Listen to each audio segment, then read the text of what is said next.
জীবনে ঠকলে হয়তো বিশ্বাসটা নষ্ট হয়ে যায়, কিন্তু বিশ্বাস করুন, শেখা যায় অনেক কিছু, যা আমাদের জীবনে ভবিষ্যতের জন্য অনেক কার্যকারী হয়। 3টি উপদেশ। 1, কারো মনের এত গভীরে প্রবেশ করো না যেখান থেকে সে বের করে দিলে তুমি আশ্রয়হীন হয়ে পড়বে। 2, কারোর সাথে এত বেশি মনের কথা বলো না যে সে যখন কথা বলা বন্ধ করে দেবে তখন তুমি বাকরুদ্ধ হয়ে পড়বে। মানুষের পরিচয়: বিশ্বাস করলে আঘাত করে, ক্ষমা করলে দুর্বল ভাবে, প্রশ্রয় দিলে মাথায় ওঠে, উপদেশ দিলে পাগল ভাবে, সম্মান করলে চাকর ভাবে, উপকার করলে অহংকার করে। বিপদে পাশে থাকার লোক থাকুক বা না থাকুক, আপনার উন্নতি দেখে জ্বলে পুড়ে মরার লোকের অভাব নেই। অপমানগুলো রাখো তুলে, জবাব দিও না।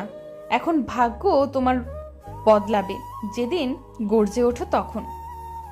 যে নারী অর্থ নয় সম্মান চায়, উপহার নয় সময় চায়, সেই নারী একজন বিশ্বস্ত প্রেমিকা। মুখোশধারী ভদ্র হবার চেয়ে স্পষ্টবাদী অভদ্র হওয়া অনেক ভালো। আত্মহত্যা নয়, আপনার অতীতকে হত্যা করুন, তাহলেই ভালো থাকতে পারবেন। যারা ছেড়ে যায় তাদের অপেক্ষায় বসে সময় নষ্ট করো না, কারণ কেউ ফিরে আসার জন্য ছেড়ে চলে যায় না। জীবনের যাত্রায় কখনো তোতা পাখি হতে যেও না, পারলেই ঈগল হও। কারণ তোতা পাখি অনেক কথা বলে কিন্তু বেশি উপরে উঠতে পারে না। ঈগল নীরব, তবুও আকাশ ছোঁয়ার ক্ষমতা রাখে। মিথ্যাগুলো যেখানে আকাশ সমান, ভালোবাসা কথাটা সেখানে বেমানান। অন্যের সাথে নিজেকে তুলনা করা একদম মূর্খতার পরিচয়। সবার নিজস্ব একটা গুণ আছে, সময় হলে আলোকিত হয়ে যায়। সুখী হবার সবচেয়ে ভালো উপায় হলো সন্তুষ্ট আর লক্ষ্য অল্প কিছু। ভালোবাসার মানুষটিকে বিয়ে করলে মানুষটি থাকে, কিন্তু ভালোবাসাটা আগের মতো থাকে না। আর বিয়ে না করলে ভালোবাসাটা থাকে, মানুষটা থাকে না।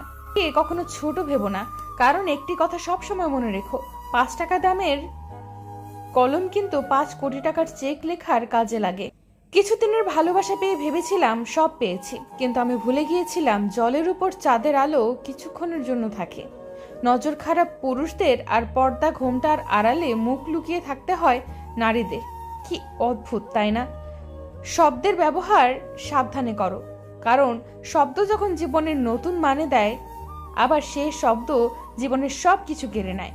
মানুষের সবচেয়ে বেশি ক্ষতিগ্রস্ত হয় রাগে, লোভে এবং আবেগের বশে।